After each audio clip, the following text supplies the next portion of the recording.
안녕하세요 여러분. 오늘의 흥미로운 영상 내용은 테슬라 주가가 바닥을 쳤을까? 옵션 시장에서는 이렇게 말하고 있다. 그리고 트럼프 행정부, 해고된 근로자 수천 명 복직 명령에 관한 것입니다. 우선 좋아요 버튼을 누르고 채널 구독 및 알림 설정도 잊지 마세요. 여러분의 관심과 지지가 저희에게 큰 힘이 됩니다. 첫 영상은 월스트리트 저널의 최신 분석을 바탕으로 테슬라 주가가 바닥을 쳤을지에 대한 옵션 시장의 신호를 살펴보겠습니다. 최근 투자자들 사이에서는 테슬라의 주가 흐름이 바닥을 다지고 반등할 준비가 되었는지에 대한 관심이 높아지고 있습니다. 그런데 옵션 시장을 보면 투자자들이 테슬라에 대한 롱 포지션을 구축할 수 있다는 신호가 나타나고 있습니다. 과연 어떤 의미인지 함께 알아보겠습니다. 옵션 시장에서 가장 먼저 확인해야 할 것은 바로 풋, 콜 비율입니다. 이 비율은 매도 풋 옵션과 매수 콜 옵션의 비율을 비교하는 지표인데요. 일반적으로 이 비율이 높은 경우 투자자들이 하락에 패팅하고 있다는 뜻이고, 반대로 낮으면 상승을 기대하는 투자자가 많다는 의미입니다. 작년 12월 테슬라의 풋, 콜 비율이 극단적으로 낮은 수준까지 떨어졌던 시점이 있었습니다. 이러한 극단적인 변동은 종종 주가 반등의 신호로 작용합니다. 실제로 당시 테슬라 주가는 반등을 시작했습니다. 하지만 현재 이 비율은 다시 상승하고 있으며 아직 최고점에 도달하지 않았습니다. 즉, 옵션 시장의 신호만 보면 아직 테슬라 주식이 매수 신호를 보내고 있다고 보기는 어렵습니다.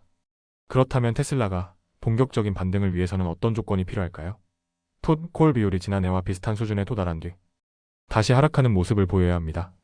그러기 전까지는 여전히 약세 신호가 유지될 가능성이 높습니다. 또 하나 중요한 지표는 암시적 변동성입니다. 변동성은 주가가 얼마나 크게 움직일지를 나타내는 지표로 투자자들의 심리 상태를 반영합니다. 시장이 불안할 때 변동성이 급등하는 경향이 있는데요. 주식시장 전체를 나타내는 변동성 지수인 VIX도 이와 같은 역할을 합니다. 테슬라의 경우 옵션 시장에서 암시적 변동성이 급등할 때마다 주가가 바닥을 찍고 반등하는 패턴이 나타났습니다. 예를 들어 2022년 4월부터 2023년 초까지 테슬라 주가는 계속 하락했지만 2023년 1월 암시적 변동성이 100%까지 치솟은 후 다시 정상 범위 50에서 80%로 떨어지면서 주가도 반등하기 시작했습니다. 현재 테슬라의 암시적 변동성은 지난주 100% 가까이 상승했다가 3월 12일 테슬라 주가가 반등하면서 다시 하락하기 시작했습니다. 이는 주가가 바닥을 다질 가능성을 시사합니다. 물론 변동성이 다시 급등할 가능성도 있지만 만약 현재 수준 80% 이하로 유지된다면 옵션 시장에서는 테슬라 주가가 바닥을 찍고 반등할 준비가 되었다는 신호로 해석할 수 있습니다. 현재 옵션 시장의 데이터를 종합해보면 테슬라 주가가 바닥을 다졌을 가능성이 있지만 아직 완벽한 매수 신호는 아닙니다. 다만 변동성이 다시 85% 이상으로 오르지 않는다면 일부 투자자들은 장기적인 관점에서 테슬라에 대한 롱 포지션 매수 전략을 고려해 볼 수 있습니다. 또한 풋, 콜 비율이 매수 신호를 보낼 때 추가적으로 매수를 진행하는 것도 좋은 전략이 될 수 있습니다. 즉, 변동성이 안정적으로 낮아지고 풋, 콜 비율이 반락하는 신호가 확인된다면 테슬라 주식을 점진적으로 매수하는 것이 유리할 수 있습니다. 결론적으로 옵션 시장의 신호를 보면 테슬라 주가가 점차 바닥을 다져가는 과정에 있을 가능성이 있지만 아직 확실한 매수 신호는 아닙니다. 따라서 투자자들은 변동성이 다시 급등하지 않는지 주의 깊게 살펴보면서 풋, 콜 비율이 하락하는 모습을 보일 때 매수 전략을 세우는 것이 좋겠습니다. 다음 영상은 월스트리트 저널의 최신 보도를 바탕으로 트럼프 행정부의 대량 해고와 이에 대한 법원의 판결을 알아보겠습니다. 최근 2명의 연방 판사가 트럼프 행정부가 단행한 수천 명의 연방 공무원 해고에 대해 법적 절차를 준수하지 않았다고 판결하면서 논란이 커지고 있습니다. 이 판결로 인해 해고된 근로자들이 복직할 수 있는 길이 열리게 되었는데요. 어떤 일이 벌어졌는지 자세히 살펴보겠습니다. 트럼프 대통령이 백악관에 복귀한 이후 연방정부 규모를 축소하기 위한 조치로 대량 해고가 이루어졌습니다. 농무부, 에너지부, 내무부, 재무부, 국방부, 재향군인부 등 여러 부처에서 근무하던 시범 근무자들이 갑자기 해고 통보를 받았습니다. 그러나 캘리포니아 연방지방법원의 윌리엄 알섭 판사는 이러한 해고 과정이 가짜이며 불법적이라고 판결했습니다. 판사는 정부가 적절한 법적 절차를 거치지 않고 해고를 강행했다며 해당 직원들에게 즉각 복직을 제한해야 한다고 명령했습니다. 또한 메릴랜드 연방지방법원의 제임스 프레다 판사도 민주당이 주도하는 20개 주와 컬럼비아 특별구가 제기한 소송에서 유사한 판결을 내렸습니다. 브레다 판사는 환경보호국, 소비자, 금융보호국, 상무부 등 18개 연방기관에서 해고된 직원들을 복직시키라고 명령했습니다. 그는 정부가 대량 해고를 규제하는 연방 규정을 따르지 않았으며 해고된 직원들이 성과 문제로 해고된 것이 아니라 조직 축소를 위한 일괄 해고였다고 판단했습니다.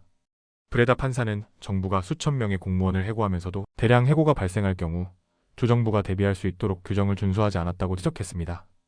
알섭 판사 역시 강한 어조로 법무부를 비판했습니다.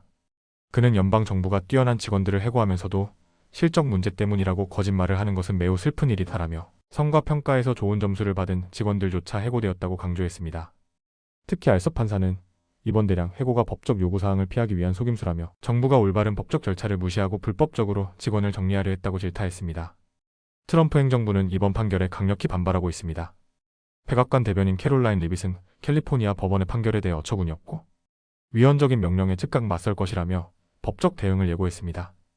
리빗 대변인은 단 한 명의 판사가 대통령의 고용 및 해고 권한을 위헌적으로 빼앗으려 하고 있다며 대통령은 행정부의 인사권을 행사할 정당한 권한이 있다고 주장했습니다.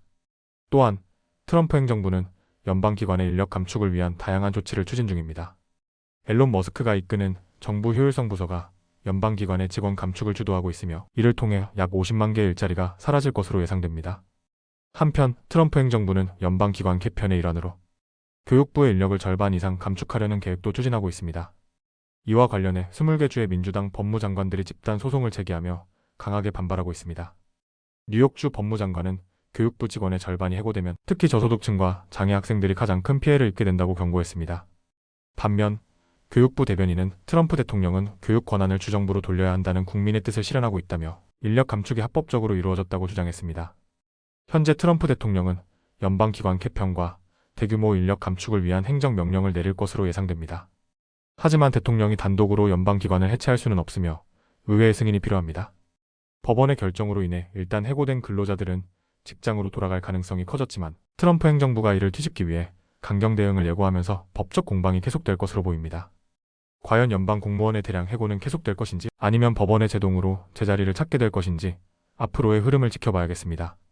오늘은 여기까지입니다. 다음 영상에서 더 유익하고 흥미로운 내용으로 찾아뵙겠습니다. 이 영상은 투자 의견이 아닙니다.